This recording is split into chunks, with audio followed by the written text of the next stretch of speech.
Picture na muna isa-isa, picture.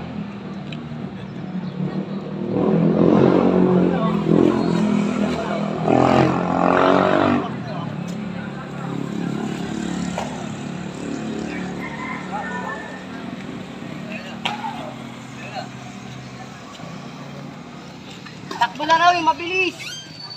Takbo mo. Pakita niyo mga kaliwas. Kailang malayo yan. Tama. Lakad lang, Lord. Tama yung ginagawa mo, Lord. Lakad lang. Malabang ka, Lord. Malabang ka. Malamig ito.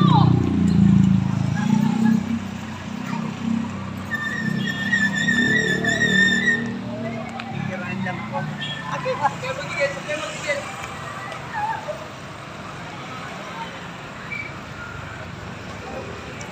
Okay. Banan. Ay, nung ka-shout. Kamay! Basta ako, masakit na yung tao. Dami lang. Ang laki niya ayo eh.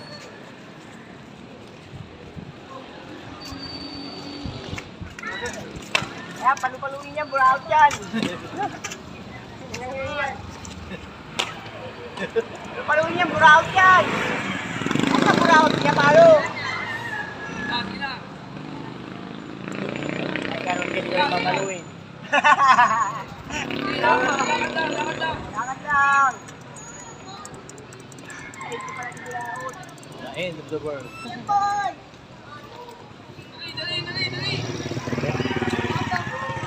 Okay na, Brad. Ikaw yung nag-a-adjust.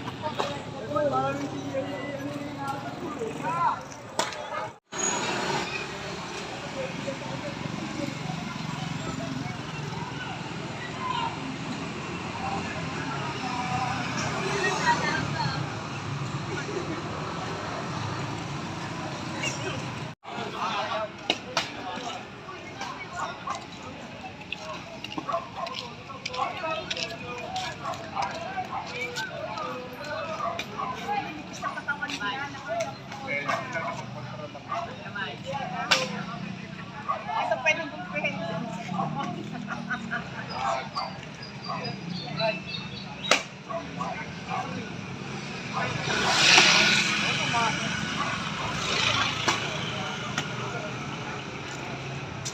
Mamaya pa si Jesus Christ.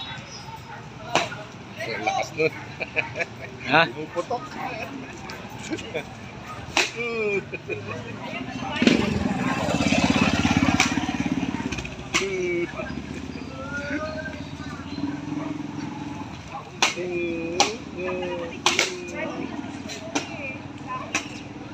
Wala pa yun. Ayan yata yung nakaitim na yan, yung huli-huli. Pero wala pa yung cross niya eh.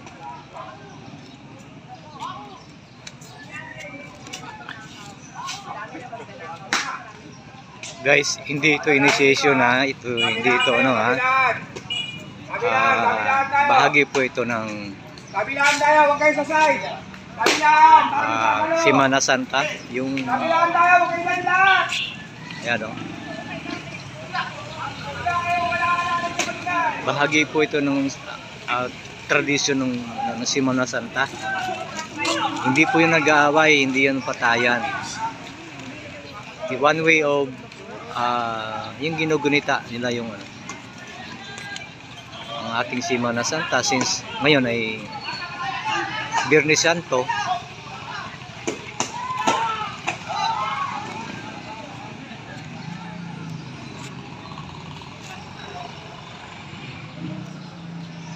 Ang dami. Ayaw nga niya lumapit.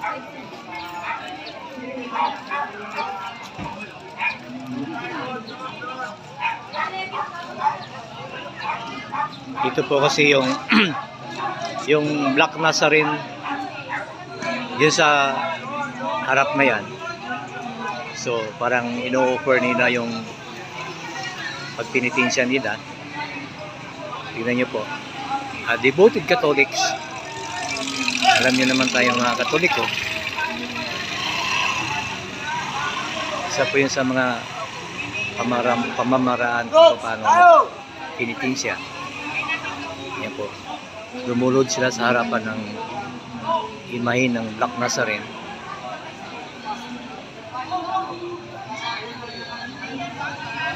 This is one way of respecting our Almighty. Masakit. Yung iba duguan, pagod dahil sa mga palo, pero kailangan nilang tanggapin ang pagsisisi sa kanilang mga kasalanan. Dito tayo sa Pilipinas, ganito talaga dito. Paano ginugunita nila ang pagkakamatay ng ating mahal na Panginoon para lang matubos ang ating mga kasalanan sa sanlibutan. May hinagpis, may saya, may lungkot, may ligaya. Bahagi ng buhay natin. Tayo namumuhay sa ibabaw ng mundo na hindi lahat ay puro ligaya. Meron ding sakit na nandirama sa ating puso para tayo niligtas sa ating Panginoon sa ating mga kasalanan.